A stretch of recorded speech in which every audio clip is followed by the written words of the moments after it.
All right, students. So now we're up to the final problem on the sample final for Math 132, which involves hypotheses testing. Problem 8. To solve problem 8, you're going to do this in 6 steps. I have the steps written out. I'm going to break down each step as I go along. But first, let me read out the problem.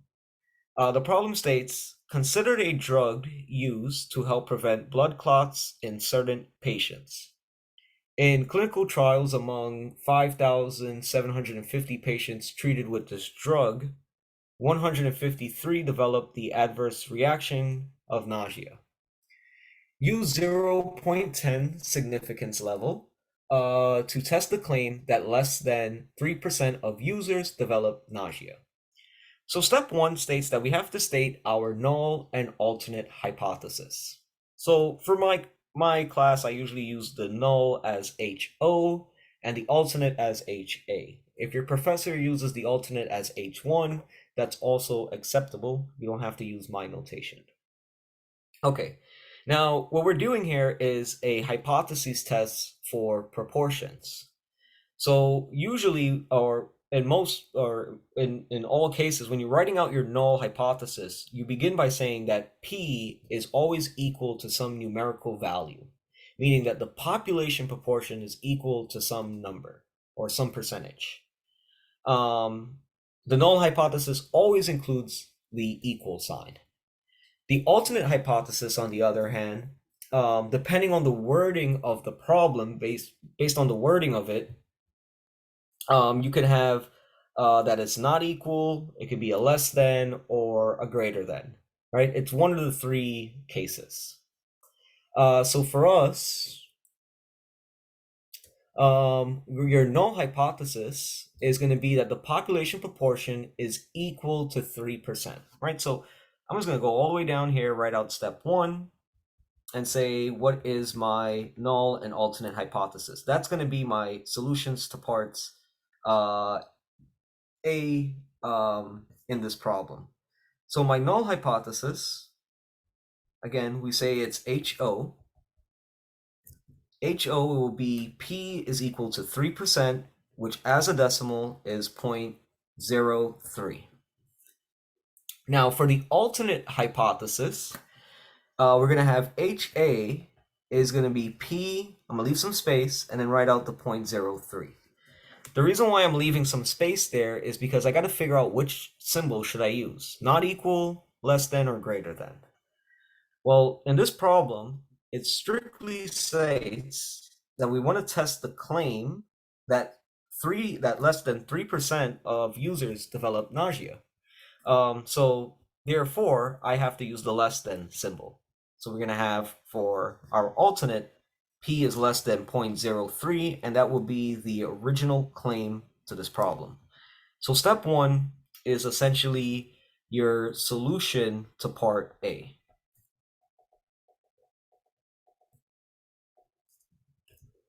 Okay, now we proceed to step 2. In step number 2 is going back so I can show you. It says that you would make an appropriate sketch, label the significance level, and determine if it's a two-tail, left tail, or right tail test. So long story short, when you're going to make an appropriate sketch, I'm namely saying that you're going to make a bell-shaped curve. You're going to label exactly what's your alpha, that's your significance level, and determine if it's a two-tail, left tail, or right tail based on the alternate hypothesis. So observe. Here's my normal distribution in play. Let's draw this bell-shaped curve. What we have in this problem is stated that the alpha was 0.10. Now, since the alternate hypothesis involves the less than symbol, we have a left tail test. So when I shade, right, let's say that I make this my cutoff score, or my cutoff for my left tail, then the area in that left tail is precisely alpha, okay? So the area in your left tail of your normal distribution curve is going to be 0.10. So that's step 2. Steps 3 and 4 is now where you need to use the calculator. Okay, so in step number 3 and step number 4,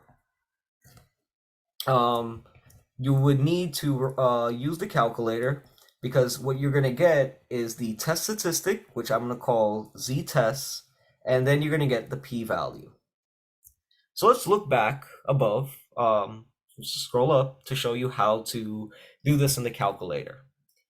So if I want to do a hypothesis test for proportions, I first have to hit stat followed by tests, right? So usually you'll be at edit, you'll scroll over to tests, and then you select the fifth option, which is one proportion z-test, right? Select the fifth option, and now you enter your values. So you enter the claim population proportion that's involved in the null hypothesis. So for us, we said that the null was going to be 0.03. We enter the number of successes, which is your x. So in this problem, x would have been the 153. Okay, x would have been the 153, and the 5,750 would be your n. Okay, so in this problem, x was given as 153, and n was given as 5,750. 5,750, and I have a left tail test. So when I select the prop, for prop, you select the sign that's using the alternate, so I have to select the middle one. And then you will hit calculate, right? So before I hit calculate, I just want to write this out here, right? So for your steps 3 and 4, if you were just trying to keep reference of it, in the box, you have 4 things: P, X, N, and prop. So what we have is 0.03. We have X as 153. We have N as 5,750, and we're doing less than, we have a less than case. All right, so now when I hit calculate, we're going to get a few things. We're going to get a z-value, and we're going to get the p-value. The z-value that I have, if I round it to 2 decimal places, would be negative 1.51. So this would be your solution to part B. Part B was asking us to write out what is our z-test value. And then step 4 is where you write out the p-value. That will be your solution to part C. So for part C, your p-value, if you round it to 4 decimal places, would be 0.06 58. So here we have solution to part C. Right? Part A asks us to do the null and alternate. Step 3 is steps 3 and 4 is your z-test followed by p-value. When you do it in the calculator correctly, z-test is your solution to part B, the test statistic, p-value, solution to part C. Now there's just only 2 more steps that we have. We have a step 5 followed by a step 6. So step 5 and 6 now are going to be essentially your conclusion, interpreting your results. So step 5 is where you make your decision. To make the decision, you're comparing your z-test to your p-value. Sorry, not your z-test. You're comparing the p-value, my apologies, p-value to the level of significance, which is alpha. So for us, the p-value is equal to 0.0658. The level of significance is 0.10. So when you compare the two, you have that the p-value is less than alpha. So when the p-value is less than alpha, there's a saying that says that if the p is low, the null must go. The null must go implies that you reject the null. So we're going to reject the null. Visually, if I look at my bell-shaped curve, just so I can show you this, if you notice alpha was 0.10, the area in your left tail, we call that our critical region. And the p-value is essentially the area to the left of our z-test value. So what we have is that this p-value, 0.658, is somewhere here in the purple. It's within that blue, right? If this is the cutoff score, that would be z-test equals the negative 1.51. And if you notice, because you're inside of the critical region, you reject the null. The only time that you fail to reject the null is if this p-value is bigger than alpha. In other words, when you look at the visual, the purple region, the what I shaded in purple would basically exceed alpha. It's going to basically exceed the area in the left tail. It should be bigger than that. All right, so more importantly, in this problem, we reject the null hypothesis. And now step 6 is where you write out your conclusion. So because we reject the null hypothesis, then we can say that there is enough evidence or sufficient evidence to support our claim. And our claim came from the alternate hypothesis. So for step 6, our conclusion, just going to write this out. It will say there is sufficient evidence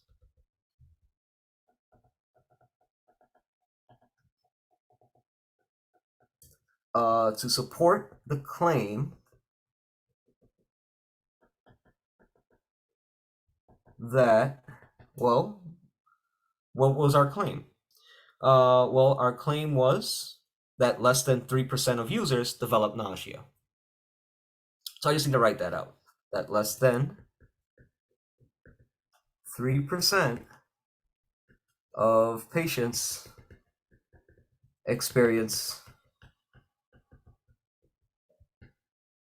nausea from the treatment. All right. So that step 5 and 6 now is basically your solution to part D. Now, sometimes when, for this problem on your exam, your professor could write this out as a 4-step problem or 4 parts, like how it is. Or they could actually do something like a 6-step approach, where you state the null alternate. You can make a sketch, right? At least if you make a sketch, you can get some partial credit for it. Steps 3 and 4, your z-test, your p-value. Again, the purpose of this video was to show you how to get them in the calculator. Step 5 and 6 is where you make your decision. Step 5 is where you specifically make a decision, reject or fail to reject. And then step 6 is your conclusion, where it's in plain English. For the make the decision, let's just suppose that it says that we fail to reject the null. Then if we fail to reject the null, we would say that there is not sufficient evidence to support whatever the claim was. All right, everyone. So that basically wraps up my my review. Hope you find it helpful.